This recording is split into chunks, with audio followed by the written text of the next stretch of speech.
we were not just in this plain old theater. It never felt like it was a plain old play. We were really introducing a whole new world to these people who had never met a Jew in their lives. It's an emotional train. You ride that train every night and twice on matinee day.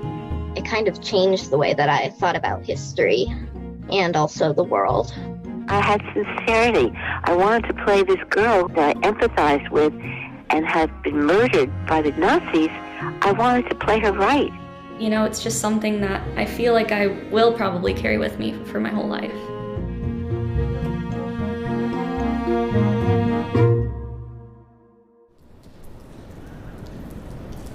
This is Adam Langer. You're listening to Playing Anne Frank, a podcast about the dramatic life of the Diary of Anne Frank, from The Forward, where I'm executive editor. It's raining outside, so I'm recording this part of the podcast under a big white tent, just a little ways from the New York Public Library for the Performing Arts. The rain's dappling the water in the fountain.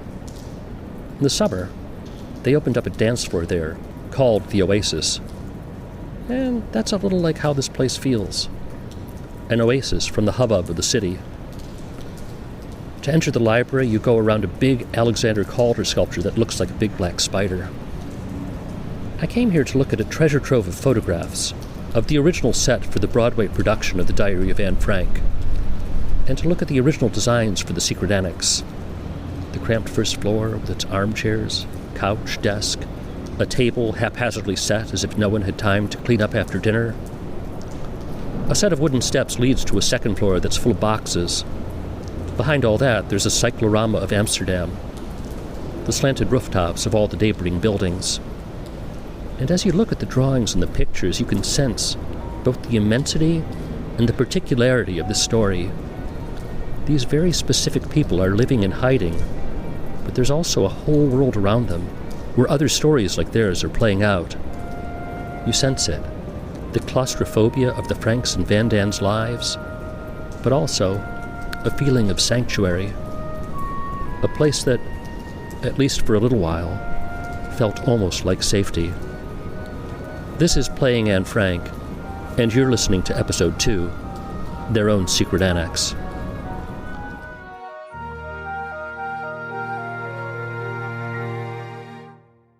The Broadway production of Anne Frank ran for 717 performances. It touched the lives of the people involved with it and the national tour that followed in more ways than we can talk about here. There's the Anne Frank who left the theater and became a social worker and a psychologist, the pair of Anne Franks who moved to Israel, the one who became a poet. The actress who originated the role of Mrs. Van Dan never acted again, even though she lived for 2 more decades. For the 2 odd years that the Franks and Van Dans lived in hiding, the secret annex was a safe haven for them. In this episode, 3 stories about how the Broadway production of Anne Frank was a safe haven for the play's cast and crew. Let's start out with the story of Boris and Lisa Jalowetz Aronson. They were a married couple who designed the set for the show, and for both of them, Boris and Lisa, stories of anti-Semitic persecution were very real and very personal. If you're looking for someone who can personify the entire story of the Jewish experience in the 20th century, Boris Aronson is a pretty good place to start. His story begins in the Old Country, in what is now Ukraine. It goes to New York and winds up on Broadway with Stephen Sondheim and Harold Prince, and it stops for 8 Tony Awards along the way.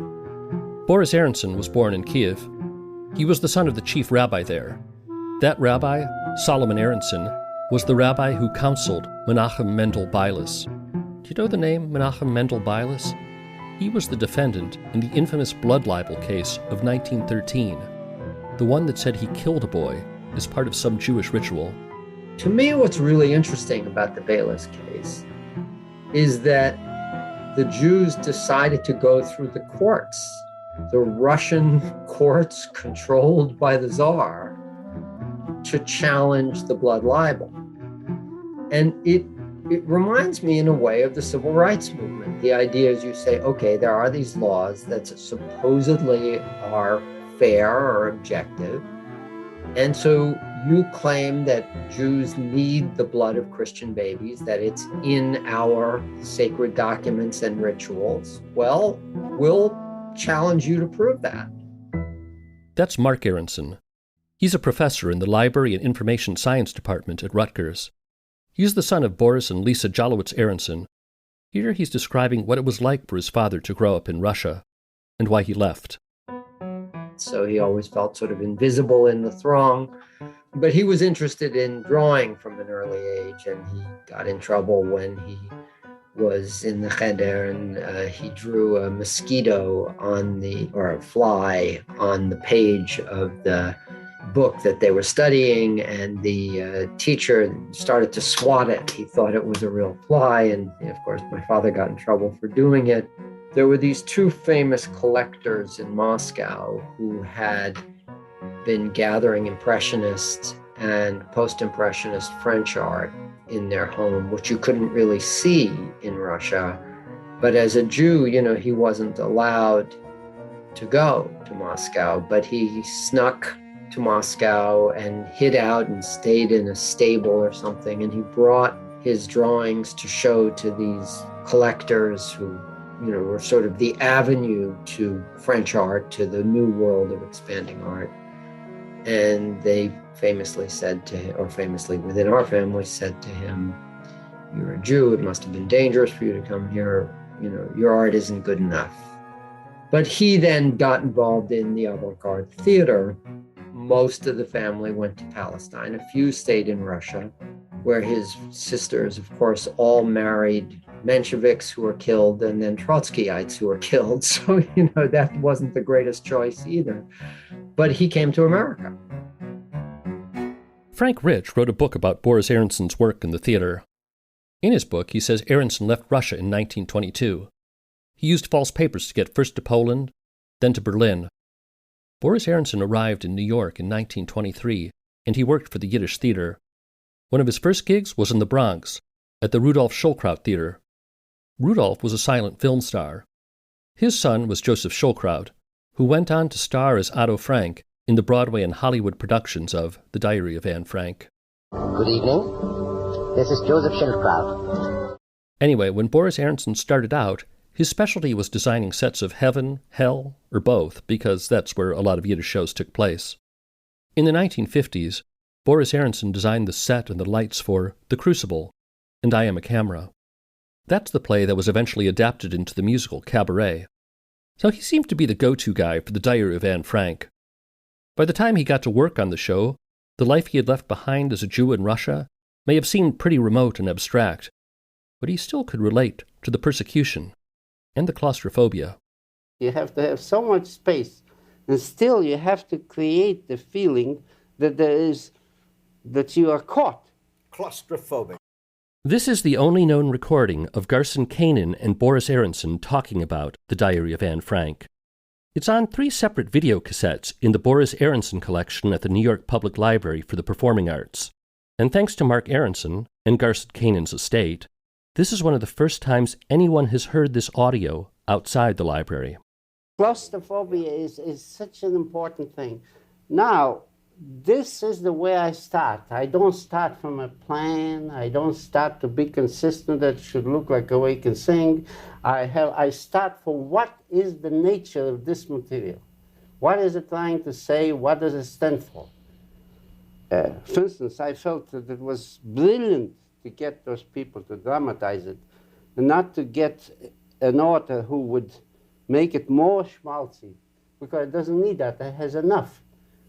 What it needs is just make it dramatic. And also a humorous. Which was the extraordinary thing. Exactly. More tragic, more human. That's why it became such a big thing. Boris Aronson worked on the show with his wife, Lisa Jalowetz.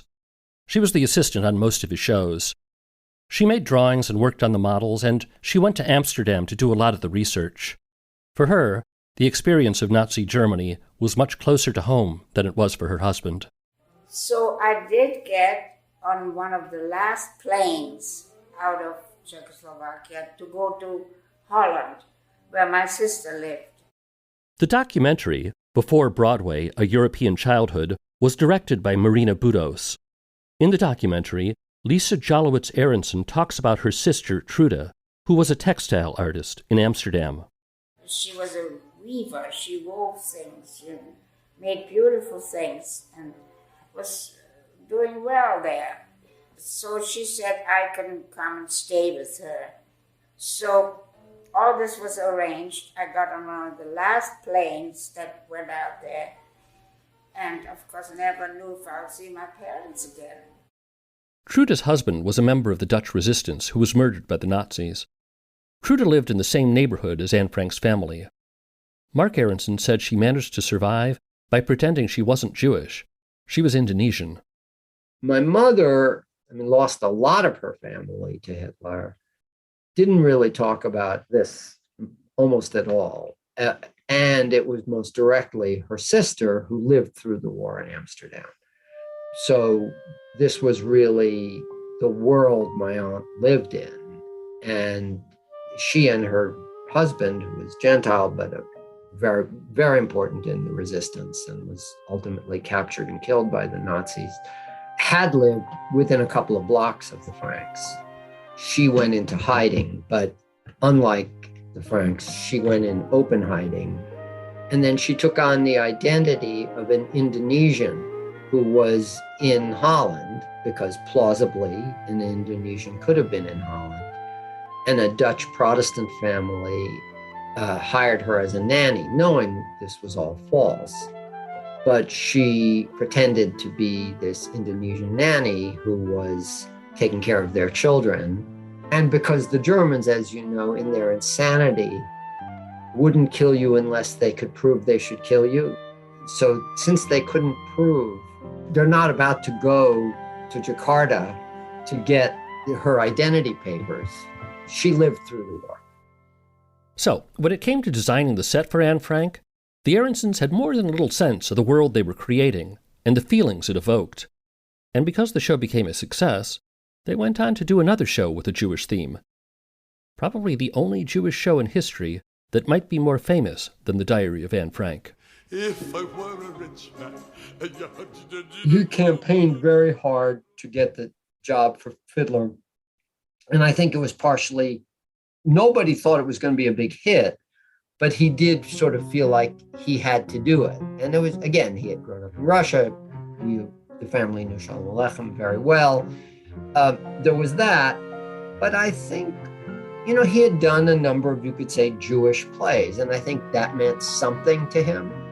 To what extent it meant, hey, I can get a gig because I'm the natural guy to do it, and to what extent it meant, this is a statement I feel I need to make.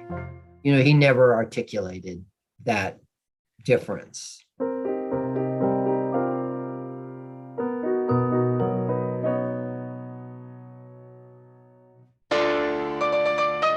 Welcome to Exile, a podcast from LBI, the Leo Beck Institute, New York. Narrated by screen and stage legend Mandy Patinkin. When everything is taken away, then what? Each episode an untold story from the archives of the Leo Beck Institute. First-hand accounts of Jewish lives in the shadow of fascism. Exile with Mandy Patinkin, a Leo Beck Institute New York and Antica Productions podcast.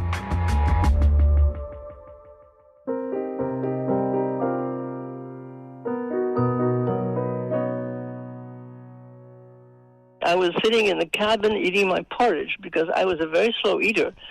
And the purser said that I couldn't eat in the dining room because I sat through all 3 servings. So I was sitting there with my cold porridge, and I heard all this commotion above. And I climbed up on one of the bunks and looked out the porthole, and there was the Statue of Liberty. And that was the arrival. This is a story about Eva Rubinstein. She originally auditioned for the role of Anne Frank on Broadway, but she was too tall, so she wound up playing Anne's sister, Margot. Eva Rubinstein and her family had been living in France, but after Germany invaded Poland, they knew it was time to get out. And when did your family arrive in America? Well, we left in October of 1939, right after, everything went to hell. Do you have memories of that? You were only 6 years old. What do you mean only? I can remember my first birthday. I remember every bit of it, of course. If you know the name Eva Rubinstein, it's probably because of the career she had as a photographer, shooting for Vogue and Glamour, or exhibiting her work in galleries and museums across the U.S. Or you know her father, Arthur Rubinstein, maybe the greatest pianist of the 20th century. That's him, playing a few seconds of the Minute Waltz. Or maybe you know Eva's brother, John Rubinstein. He's been a regular on TV shows like Desperate Housewives and The Young and the Restless and Crazy Like a Fox. He also starred in the original Broadway production of Pippin.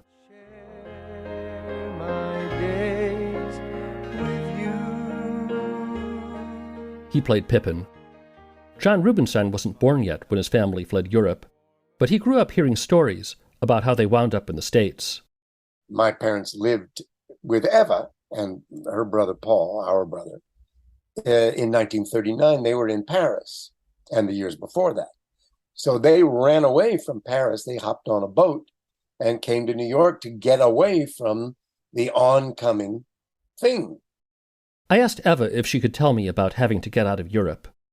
Do you remember discussions of, we have to leave, we have to get out, we're taking a boat? And I remember the summer we were spending the summer in Deauville on the coast of Normandy. And there were blackouts then, and sort of air raid, it wasn't really an air raid, but the sirens went off and we spent the night in the basement kind of thing. And then my grandmother, my mother's mother, who had an estate in Lithuania, had been staying with us and wanted to go back to Lithuania because she was getting nervous about her place. And my mother and father kept saying, don't go, it's dangerous, it's going to be, something is brewing and it's not safe. And she insisted on going back. And 2 days later, it was the 1st of September, and bang, there was Lithuania cut off by Poland and Germany and so on. So that was that, and my grandmother spent the entire war in Lithuania, which was very rough.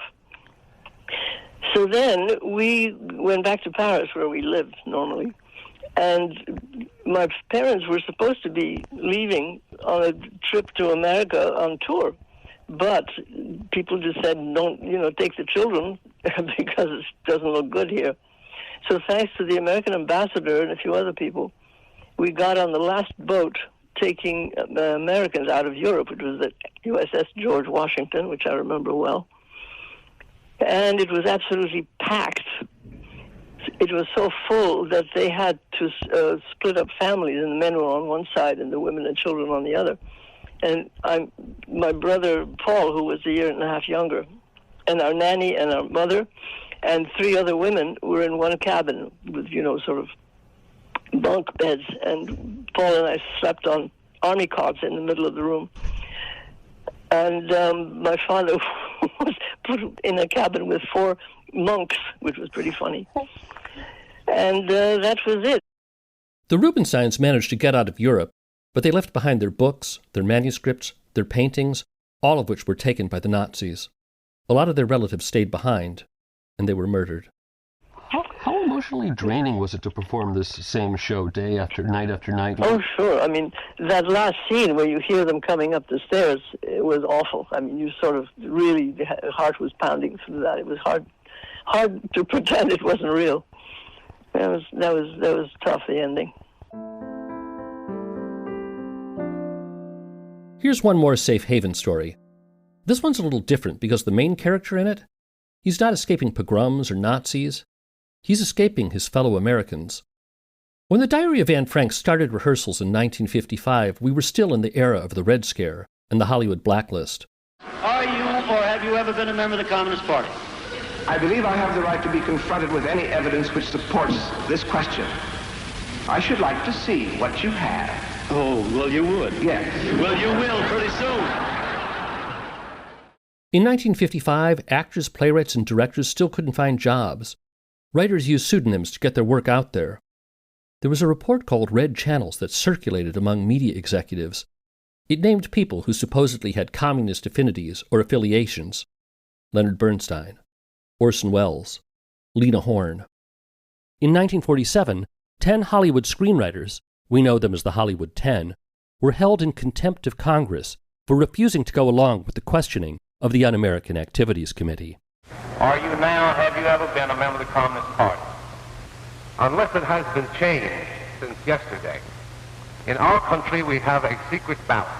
And I do not believe this committee has any more right to inquire into my political affiliations than I believe that an election official has the right to go into the voting booth and examine the ballot which has been marked by the voter. That's a scene from a 1950 documentary about the Hollywood 10. And the voice you heard was the novelist and screenwriter, Alva Bessie. He served nearly a year in prison for contempt of Congress. Jack Gilford was a pretty big-name New York actor back then.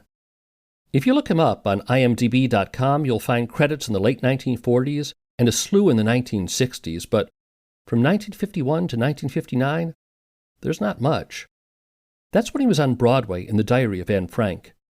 He played the role of Mr. Dussel, the dentist who hides out with the Franks and the Van Dans.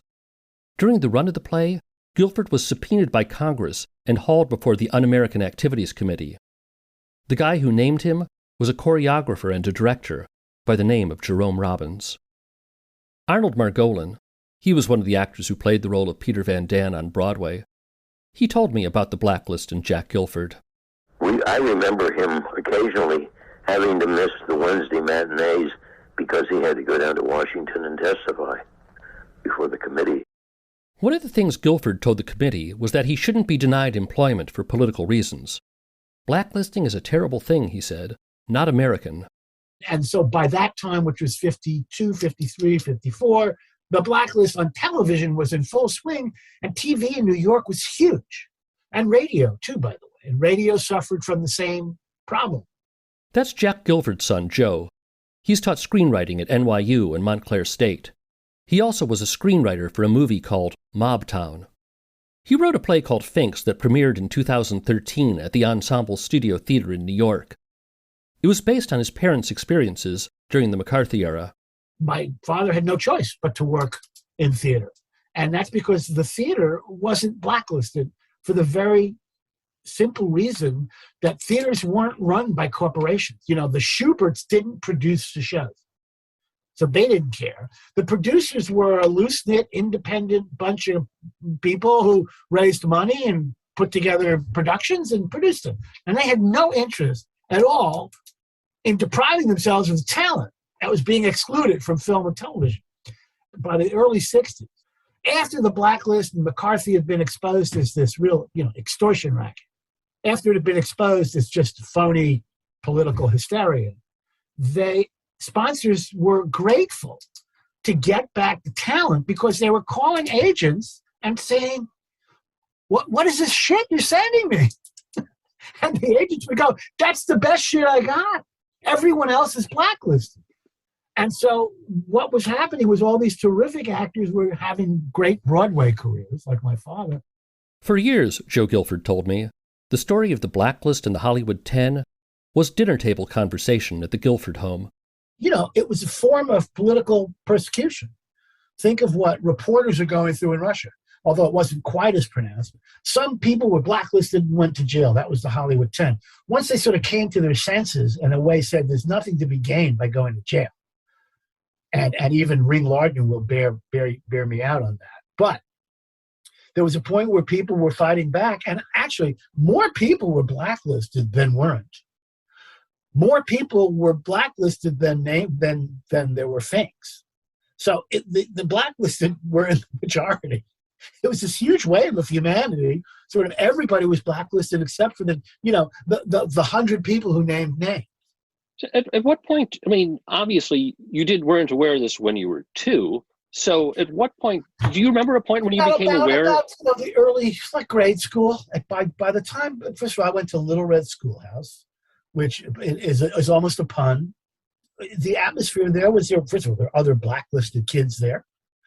It was not a topic of conversation because at 7, 8, 9, you really don't understand it necessarily, but you are certainly told who the bad guys are.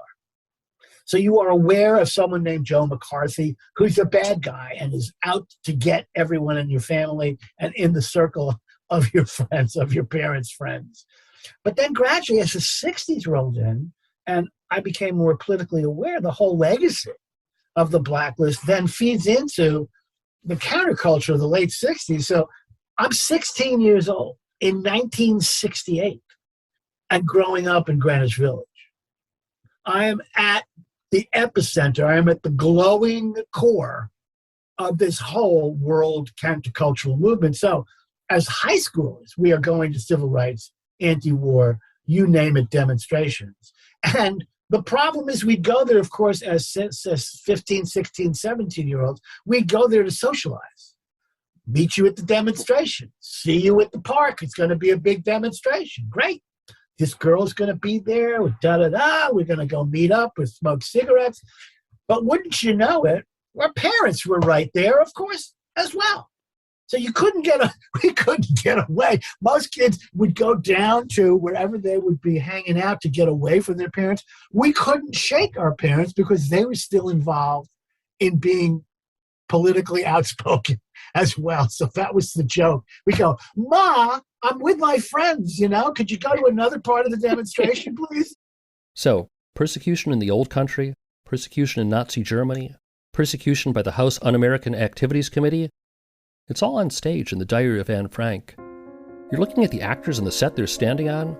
For Jack Gilford playing Mr. Dussel, for Eva Rubinstein playing Margot Frank, for Boris and Lisa Jalowetz Aronson who designed the set. This show, this theater, this was, in a way, the refuge that the Franks and the Van Dams sought out, but never really found. I talked to Eva Rubinstein about what the show meant to her, to all of them, really. It affected all of us. We were extremely involved in the facts that we were doing. And, except for the two comedians who sort of messed around a little bit, the rest of us, we were just very respectful of the play and of the facts and of the diary itself and of the family.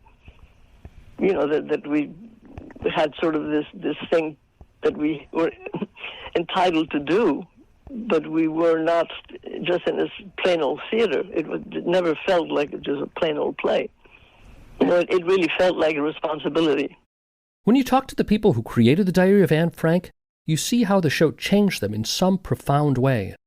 That if they hadn't been in it, their lives would have turned out differently. We'll talk more about that on the next episode of Playing Anne Frank, who they were before and who they wound up becoming. You've been listening to Playing Anne Frank. I'm Adam Langer. I'm the executive editor of The Forward. I wrote and created this podcast. It was produced and engineered by Cole Acasio. Our associate producer is Scylla Shaman. She composed the original score, which features Anat Cohen on clarinet. Playing Anne Frank is a production of The Forward. Our editor-in-chief is Jody Redoran, and our CEO is Rachel Fishman-Feddersen. Playing Anne Frank is made possible in part by funding from Canvas, the Cy Sims Foundation, and Barbara Streisand. Our consulting producers are Julianne Hausler, Doug Matica, and Jerome Kramer. Additional editing and research by Samuel Breslow, Irene Katz-Connolly, Mira Fox, PJ Grissar, Beth Harpaz, and Matt Littman. The Forward's VP of Development is Lisa Lepson. Our grants manager is Jason Mandel. Our digital innovation director is Jacqueline DeBonis. Designed by Anya Ulinich and Angeli Zaslavsky. Special thanks to Stephanie Abu, Marie Kuhlman, Elizabeth Ellis, Jay Ehrlich, Whit Lacasio, Daniel Liddell, Charlie Meyerson, Lauren Allerhead, Dahlia Shaman, Solveig Zisinich, and to Lauren Pacell of Tink Media and Talia Zaks. The Forward Association is a 501c3 nonprofit organization founded in 1897.